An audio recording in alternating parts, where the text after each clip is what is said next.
Good afternoon. Welcome everyone to the penultimate session of Wonkfest. Of course, delighted to welcome Sam Gyimah, our Minister, for I think this is the busiest session we've had. A lot to get through, lots to talk about, lots in the newspapers, and lots of policy detail. But thank you for coming to Wonkfest, Sam. It's really appreciated. I know our whole community is looking forward to hearing from you. We've got time for questions, but we've got a lot to get through.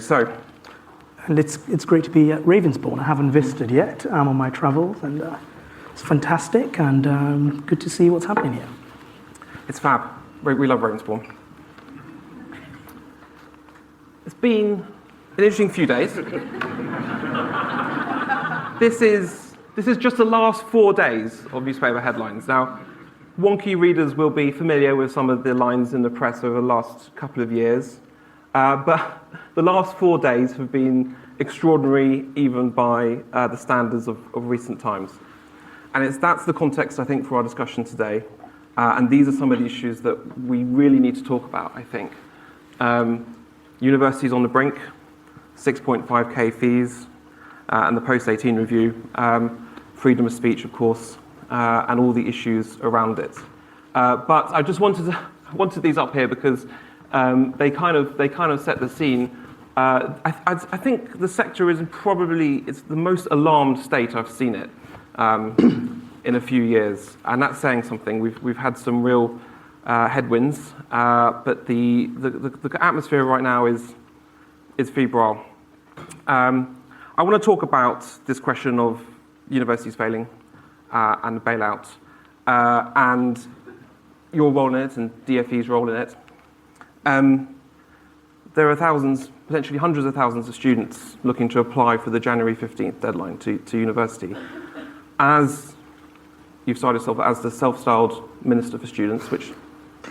Yes, I always knew someone was going to quote that back at me. Yeah. Carry on. Do you think you have a responsibility to let students know who these universities are that are on the brink?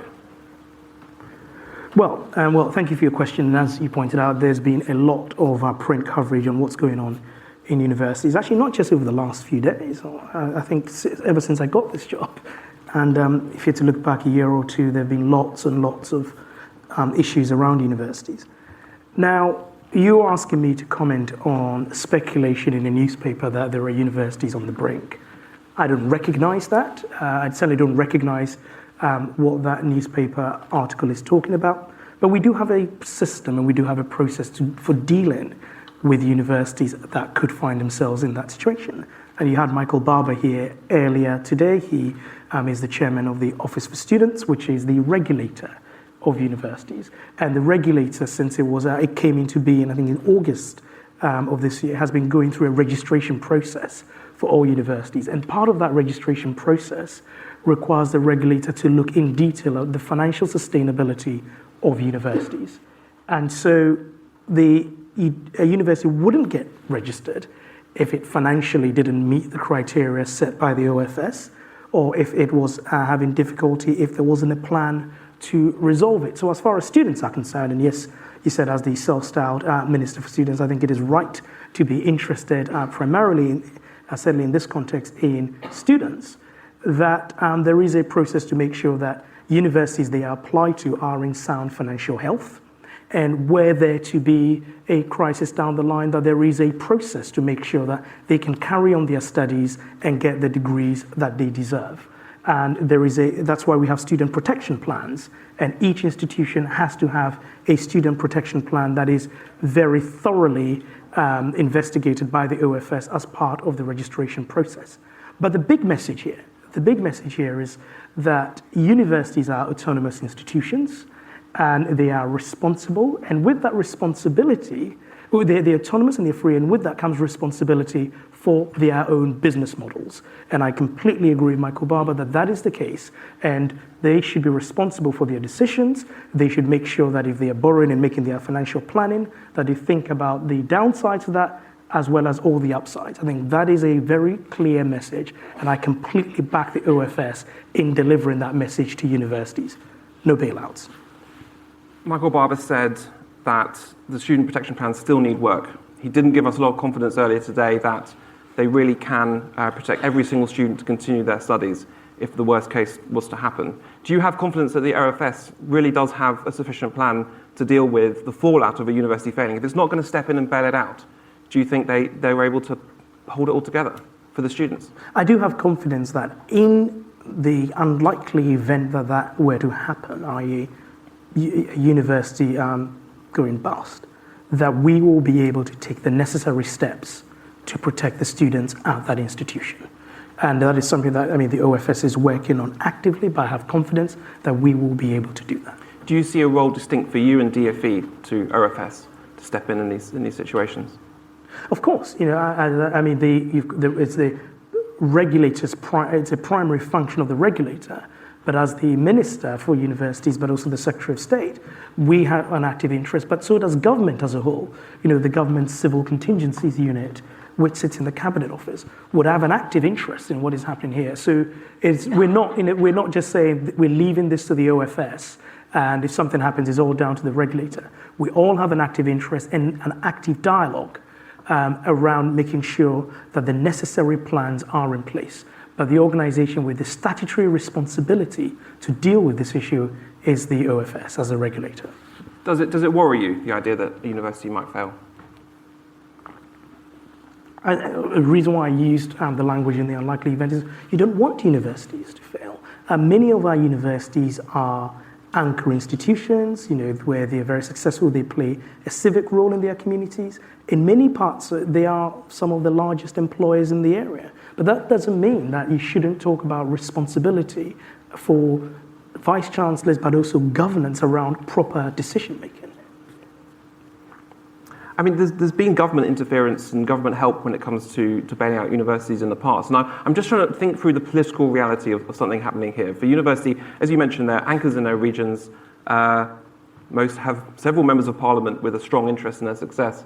The political reality is that the damage done to any part of this country by a university falling over would cause political fallout that you're not going to want to deal with. Michael Barber's not going to want to deal with. Universities have long, wide networks across civil society, across politics. Are you ready to front this out, this no bailout line, when the 10 local Conservative MPs call Theresa May and say, why aren't you bailing out this university? We depend on it for jobs. I think the key point here is you want to avoid getting to that situation. And as universities put together their 5-year plans, when they go knocking on the door of Mr. Barclays or Miss HSBC borrowing all that amount of money against their student projections, it's very important that the banks and the universities know that the government's policy is that we do not see it as the government's role to bail universities out if they make reckless financial decisions. Putting aside reckless financial decisions, you said in the Education Select Committee in April, the Open University is of such significance and I will do everything I can to make sure it carries on doing the good work it's been doing for the last 40 years. Do you stand by that? I do. Absolutely. I think But would you bail them out? Can I actually answer the first part of your question? The issue with the Open University is mature students, part-time students, and some structural changes in the market that they're having to deal with. There is a difference between messing up your business model and policy decisions making it difficult for an institution like the Open University, where we already support part-time institutions, so we're not bailing out the Open University. In fact, I said in the Select Committee that the Open University had significant reserves, I thought, to work through. But where there is support that you would ordinarily give to part-time universities, that we need to make sure that that support is available to the Open University as it went through a challenging time with our part-time maturity. I think that is quite a different case to a university borrowing lots of money in the hope that it will be able to recruit lots of students and that not materializing and saying the government should bail them out. So there's good failure and bad failure. There's failure that's universities of their own making, and there's failure led by government policy, other economic trends, and they're going to be treated differently. I think every situation. You're asking me to sort of comment on hypotheticals and hypotheticals and hypotheticals. It's not hypothetical. It is a hypothetical situation, right? We don't have an active case in front of us to discuss. Every situation will be taken on its merits, but the policy is, if you're a university, you're responsible for your own business model, and that comes with autonomy. I think that is pretty clear.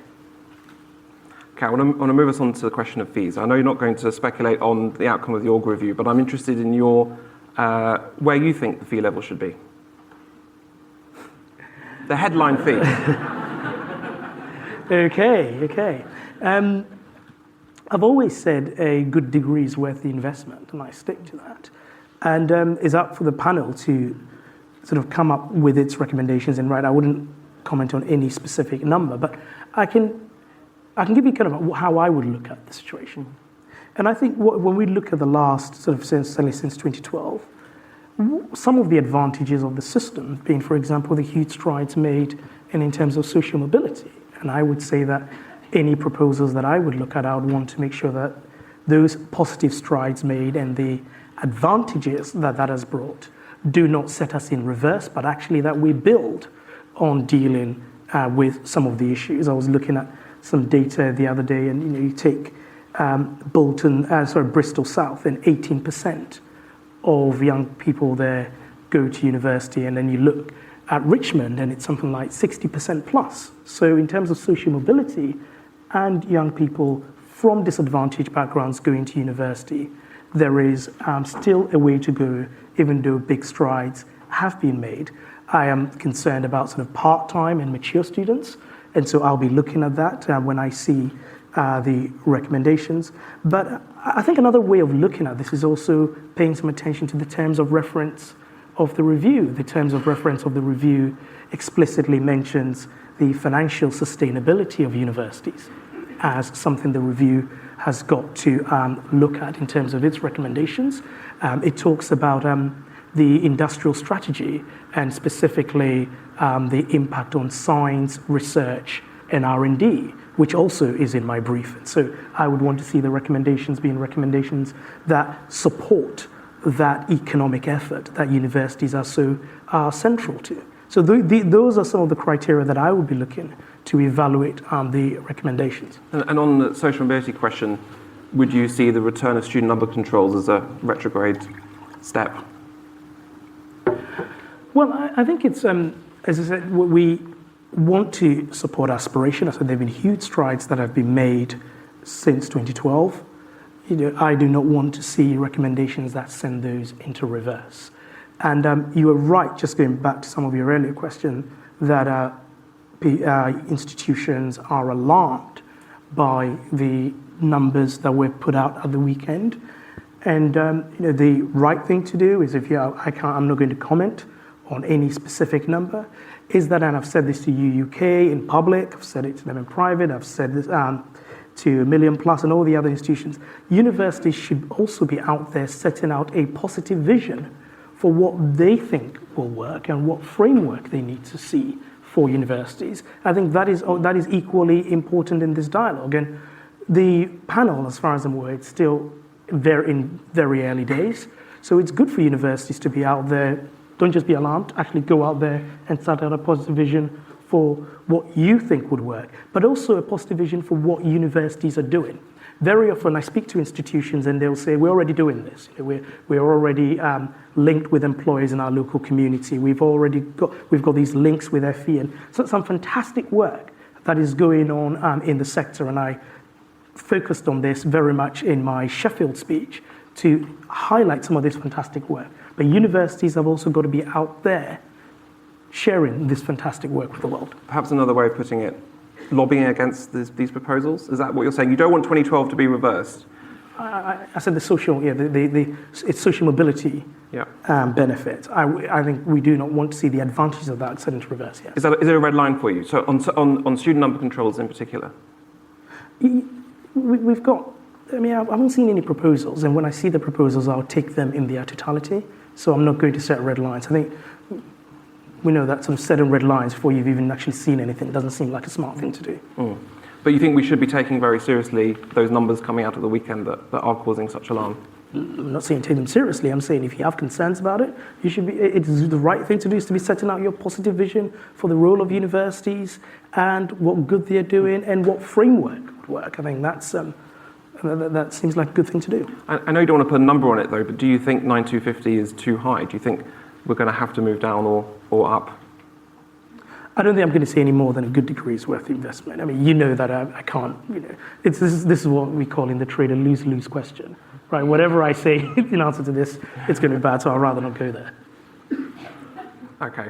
But we should be lobbying. We should be lobbying against this. This is what I'm hearing. We should be setting out a positive vision because the risk that 6.5 and return of student number controls is going to unpick the elements that do work for social mobility at the moment.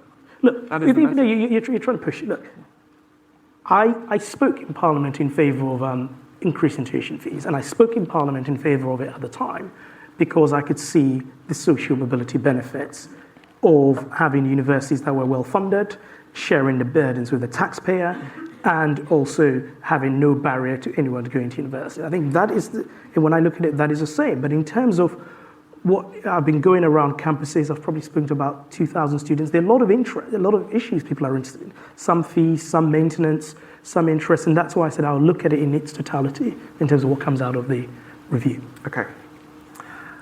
Hand on hearts, is Brexit good for higher education? Brexit, the policy of your government. Yeah. No, Brexit was something the British people voted for, but the government is implementing, and I voted Remain, and I've always been very upfront about it, and I voted Remain because I thought Brexit was going to be costly and complicated and very difficult to do, and I could see benefits only for the young generation in terms of remaining in the EU. But you also, one thing you don't do in a democracy is try to set aside the result of an election because your side lost. And in terms of the impact on higher education, while there are challenges, I can also see some opportunities. And in fact, if you were to ask me what my priorities are for the sector, one of the number one priorities is making sure that as we go through Brexit, certainly in terms of EU association with EU framework programs, Horizon Europe, that we gain full association status and we continue to benefit from collaboration in EU research and alongside that, mobility of researchers. That is my number one priority alongside the Erasmus program, and I invest a lot of time in that. I speak regularly to the EU Commissioner for Science and Innovation, Carlos Moedas, so that is a priority. But I can also see other opportunities for us. And the reason why I say other opportunities is on the research and development side, whilst other departments have been under financial pressure, the government is investing unprecedented amounts of money on research and development. There's an extra 7 billion going into that over the next 5 years. That's the biggest increase we've had for research and development in 40 years. In addition to that, we have a target to invest as a country 2.4% of our GDP in research and development by 2027, going up to 3%. We're currently investing 1.7%. Just to put a number on 2.4%, if we achieve it, it is an extra 80 billion that the UK will be putting into research and development in this country. That is absolutely colossal. But what it does is it puts universities, because a lot of our research in this country is done via our universities, it puts universities at the heart of the big question that no one is asking about Brexit, which is how do we pay our way when we leave the EU? With financial services less profitable, North Sea oil on the decline, what is Britain going to be like in 20, 30 years' time?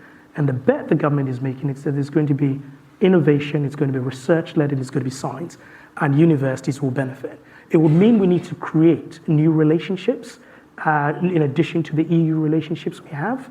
It would mean that we need to hustle more. But I can see big opportunities for the university sector. So yes, by all means, we want to make sure that we lock in whatever the benefits we had with the EU. But we also have a big opportunity, and it's a big priority of mine, for universities to be at the heart of the question, how is Britain going to succeed? Internationally, but also local communities, and I see universities as playing a big role in that. But if Brexit goes south and the economy falls off a cliff, there isn't going to be all these billions extra. Are you ready to make the case for investing in knowledge and innovation to rebuild the country? See my job description, Minister for Science, Research and Innovation, I'll be lobbying I'll always be lobbying for more money for research and innovation, but also the openness that is essential to succeed in research and innovation. To succeed here, you want the brightest and the best, you want the talented and entrepreneurial to be able to come here and collaborate with the best in the UK.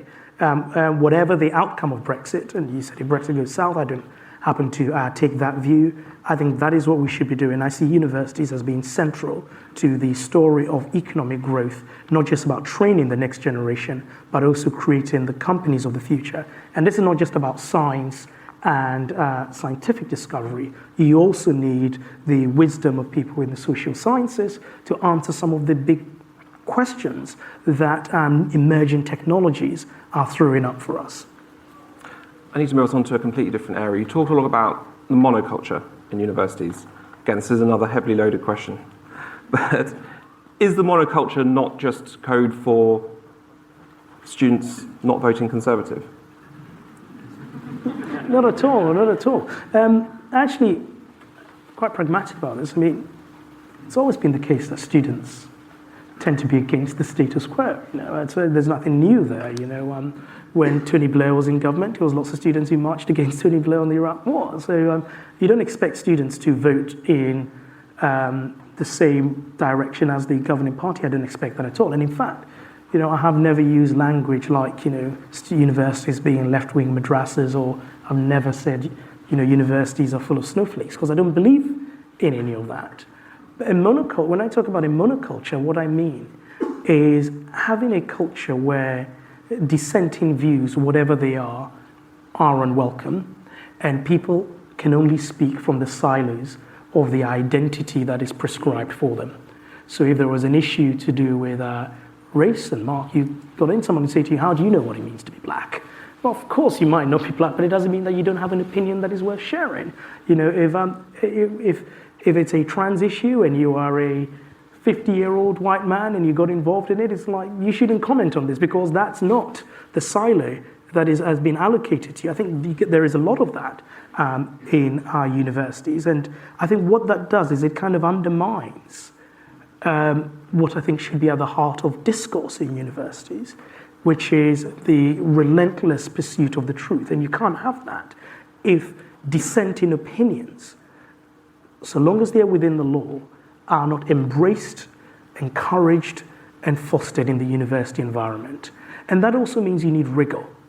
And too often, someone makes a statement and the response is, they should retract the statement, or you condemn them. Don't just ask them to retract it. Debate with them. Tell them why they're wrong.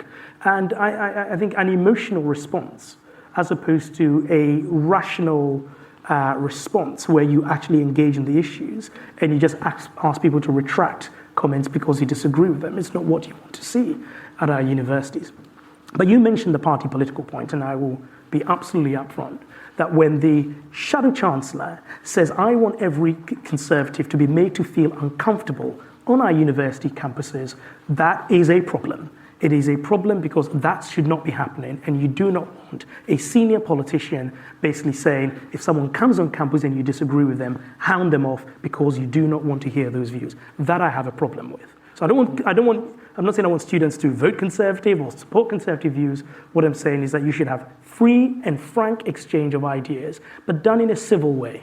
Don't give offense for the sake of it. Don't take offense for the sake of it. Do you think universities do enough to protect freedom of speech on their own campuses? I mean, what I'll say is the Joint Human Rights Committee, so Joint Laws and Commons Committee, has looked at this issue extensively in the Commons. And one of the conclusions they came up with was that there is a myriad of rules and regulations around free speech, some of which are overlapping, and some of which could be used by what I call wreckers on campus to frustrate free speech. So this is not me saying it. This is a cross-party, cross-parliamentary committee saying it. And my response is rather than, I get criticized for you looking for kind of a battle, some kind of culture war to fight. And my response is actually quite a boringly technocratic one, is to say, here is a set of recommendations by cross-party committee made up of peers and MPs. Let's actually look at it and try and implement it. And it's not just try and implement it on our own. We've got the Equality and Human Rights Commission, we've got the NUS, we've got the OFS. We've all come together, and what we want to do is publish new guidance that would make it very clear what promoting free speech is on campus and what frustrating free speech is on campus, and also make it clear when some of the issues around trigger warnings or no platforming move from actually protecting the vulnerable to a form of censorship. But this is not just the government doing it. We are looking at this with other organizations in a way that I think will foster and strengthen free speech of our universities. And frankly, if universities are not about free speech, then what are they for? I think it's a welcome and slightly softer line than you were giving a few months ago, talking more about the problems of no platforming and some of those stories. Have you been won over by all the analysis that shows actually there's vanishingly small instances of no platforming? Mark, if you're a barrister, the judge would say you keep leading the witness. I am leading, yeah, absolutely. Have I, by all the evidence that you've seen, I think no platforming someone just because you disagree with them, it's wrong. Right, and I haven't changed any of these. I think asking for the Prime Minister's portrait to be taken down. I'm not saying this will happen, but let's say hypothetical, because you think it sort of triggers a few things. That's not acceptable. I think there is a point where some of these ideas that originated with the trying to protect the vulnerable, like for example safe spaces, have just evolved into something completely different. Now, a safe space for a group of people in a university to discuss an issue that is of concern to them, I understand. But you can't have the entire university as a safe space where certain views are welcome and certain views are not welcome. And I think saying that is not a hard line view. I think it's common sense if you really value free speech. And often what happens in a monoculture is if you live in it, you think it's all fine. I'm trying to establish kind of where you put these lines. Nothing's changed. I haven't changed from our original position. We'll go back even further. You were famous at the Oxford Union for inviting Tariq Aziz to speak, the Deputy Prime Minister of Iraq, lots of war crimes to his name. The Home Office denied him a visa, so the event never happened. Do you think, though, just take a contemporary example, the Oxford Union today should invite the Crown Prince or Bashar al-Assad? So I invited Tariq Aziz, 19-year-old student, after the first Gulf War. Immediately after, and he was Iraqi foreign minister, was on TV, we were listening to his views on Iraq all the time, and I thought it would be good to debate him and to challenge him. And I think that is the bit that is missing when we talk about free speech. We talk about it as though once you have someone there who's unacceptable, it's exposed to them in free speech, so their views are a form of violence that can be inflicted on you and cause damage to you. But free speech is about challenge and debate, and the reason why I invited him was for him to be challenged by very intelligent students and to be debated with. I think it was acceptable. The Home Office denied him a visa. The world carried on, and I thought it was unacceptable, but I think that's a good thing that someone, I don't regret doing that at all. And if the Oxford Union was to invite the Crown Prince next week to debate? Crown Prince? Which Crown Prince? Saudi Arabia. Or any dictator with horrendous war crimes to their names. You can challenge them. I think it's if you had someone like that there and they were challenged and they were asked tough questions, you're not necessarily celebrating or feting them. That's what democracy is about. Democracy is not putting our fingers in our ears and not challenging views we don't agree with. Democracy is about pointing to those views and showing how wrong they are. And sometimes actually challenging people is how you hope for them to realize that, look, where public opinion is. Okay, that's helpful. I think it's genuinely trying to establish where the lines are. I think it's free speech within the law. Okay. That's it. I've got to move us on. I'd love to carry on talking about this. I can tell. I want to talk about unconditional offers. You've mentioned this a few times recently. Do you support a system of post-qualification admissions? I think it's interesting, but I'm yet to be persuaded that all the administrative complexity can be resolved, but I think it's interesting. And the reason why I think it's interesting is specifically going back to the social mobility point. People who are not predicted particularly high grades and do well in their exams suddenly being able to rethink what they're going for. I think you can do that. You can trade up, actually, within the current system. But very few people do, because clearing doesn't really operate in that way. So I think for me, it'll be most interesting from that perspective, if it actually helps with getting more disadvantaged students into universities that they probably didn't think they could get into. It will be interesting. But I understand there are a lot of administrative difficulties with going down that route. On a similar theme that you've talked about, would you back universal marking standards to stop grade inflation? I think it's one of these interesting ideas. I'm yet to be persuaded about kind of how it actually works. And I mean, university, after all, is about independent learning, and universities they're not just bigger schools where you have a core curriculum, and history at every university is the same as history. History at each university is the same. I can see how in subjects like medicine you can have uniform sort of approaches to things.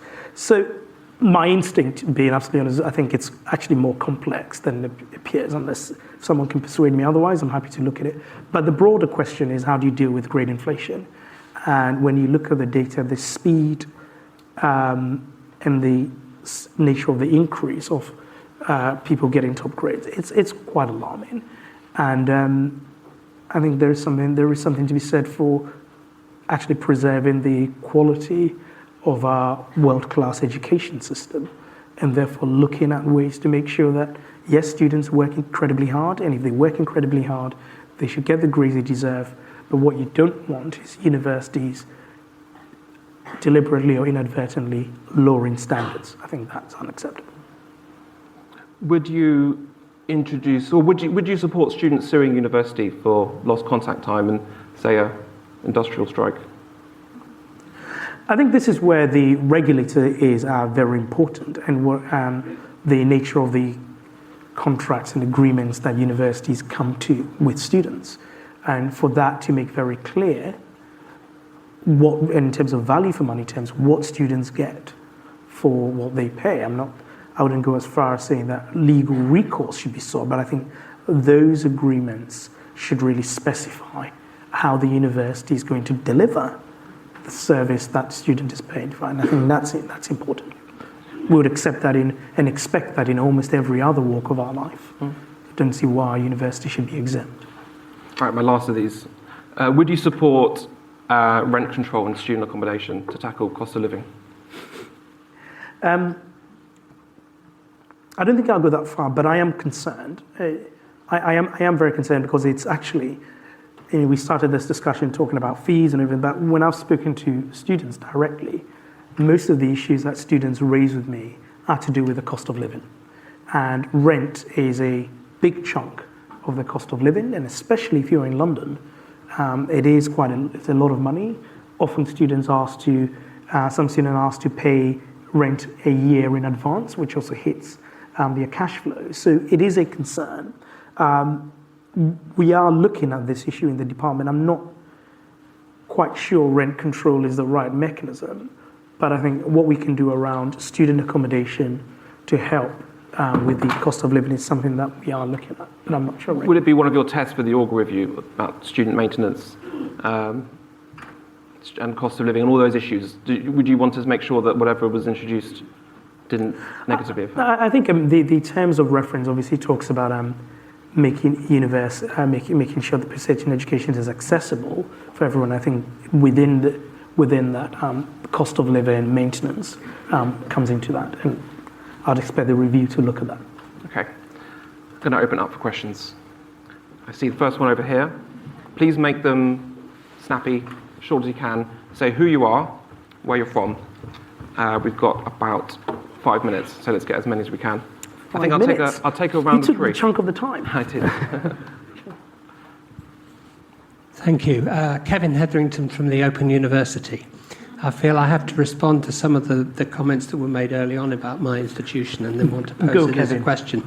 So the Open University is not in immediate financial difficulties. It is not about to go bust, and it is not looking for any kind of financial bailout. What we are looking for is a level playing field in terms of policy around part-time study and part-time students. It's not just the Open University that is suffering because of the policy impact that we've had over the last 10 years. It's the UK economy that's suffering because we are losing out on the benefits that flexibility, part-time study, lifelong learning bring to the skills development within the UK, and the lost opportunity that we have because many people are no longer choosing to study because they're debt averse around the fees arrangement means that the economy is suffering as a consequence. So what I would like to hear from the Minister is whether there is any fresh thinking or new thinking around policy in relation to part-time study. Okay. Over here, we'll come back to take them as three. I'm Duncan Piper from the Dyson Institute of Engineering and Technology. Companies across the UK are making billions of pounds worth of profit every year. How can we encourage more companies to be part of the solution in higher education funding? And I saw someone over there.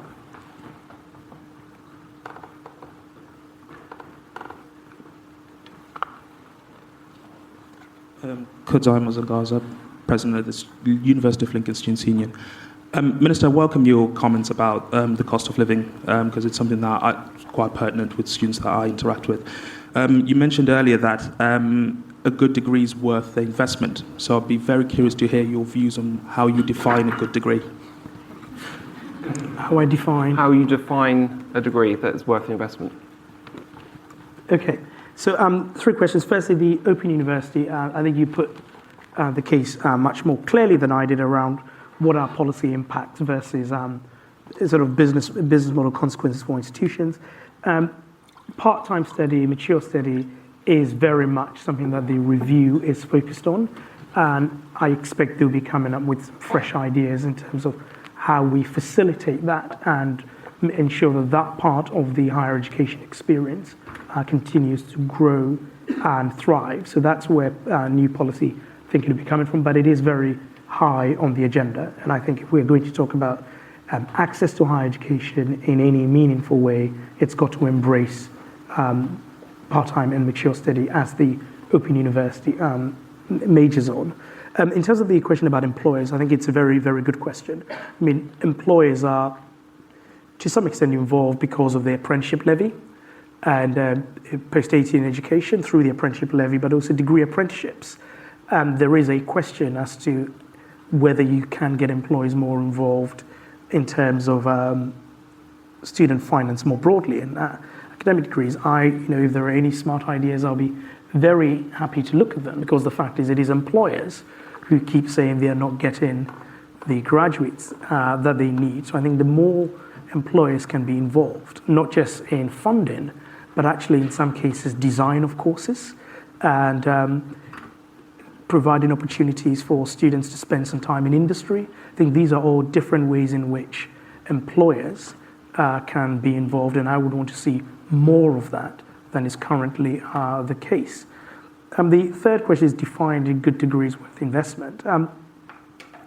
I would say, well, there are many benefits of a degree. I mean, and the difficulty with using the language that I use about investment is it immediately takes you down the route of kind of what's the financial return from your degree. But we know that there are a lot of degrees that might not yield the kind of financial return that someone would get if they went to work in a hedge fund after university, but are very valuable to us in society. So people who get degrees and work as nurses or as social workers, are very valuable to us as society. And there are some degrees where people do things that are inherently low paid. So if you go to a ballet conservatoire and come out of it, unless you are one of the big stars on the West End, you might not earn very much. So there are different ways of looking at it, but that's why the system that we have shares the cost between the taxpayer and the student, because the student doesn't bear 100%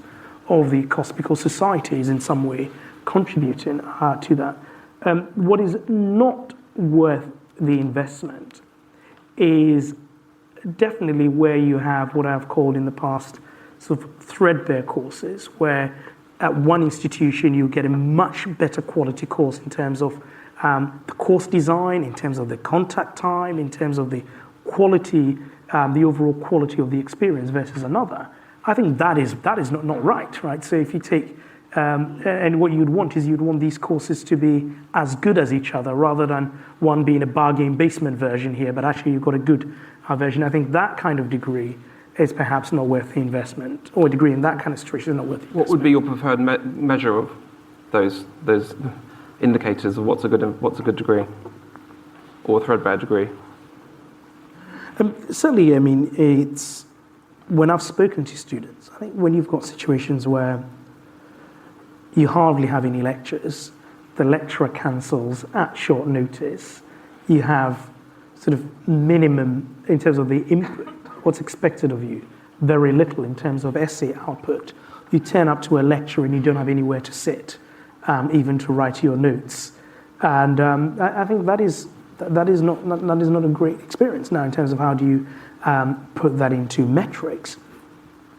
I mean, I would like to see the OFS, as it settles and looks at value for money for courses, to begin to look at this whole issue of what students are getting for what they pay for in a lot more detail. I think that's something I'd like the OFS to focus on. Take a couple more over here.